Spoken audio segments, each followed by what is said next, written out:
লাস্টে একটু ওপর দিয়ে সস ছড়িয়ে দিলেই কিন্তু তৈরি হয়ে যাবে খুব ইজিলি সাবুর বড়া। তার আগে কি কি করতে হবে সেটা চলুন দেখে নিই। সাবু কিন্তু আগে থেকেই ভিজিয়ে রেখেছিলাম।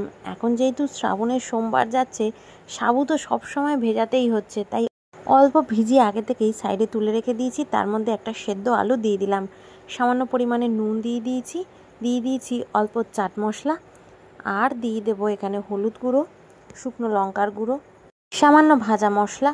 আর আলুটাকে কিন্তু খুব ভালো করে স্ম্যাশ করে নিয়েছিলাম আমি।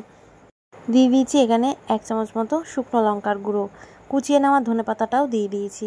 ভালো করে এবার হাত দিয়েই আমি এগুলোকে স্ম্যাশ করে নিচ্ছি। রোজ তো ভারী ভারী খান, একদিন আর দিন নয় হালকা ফুলকা খেলেন। এই ক্যালেন্ডারে একদিন করে আসে মানে সোমবার, তখন এরকম হালকা ফুলকা খেতে ইচ্ছা করে আর ঝটপট এটাই বানিয়ে ফেলি।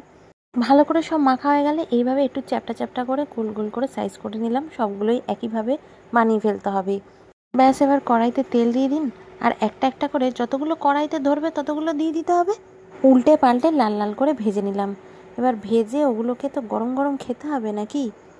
দেখবেন একদম ভিতর থেকে নরম সফট তুলতুলে, মুখে দিলেই গলে যাচ্ছে। দারুণ টেস্টি, মুড়ির সাথে খান বা শুধু মুখে খান, দারুণ লাগবে। টিভি দেখতে দেখতে চা দিয়েও খেতে পারেন, মন কিন্তু হয়ে যাবে একবারে চনমনে।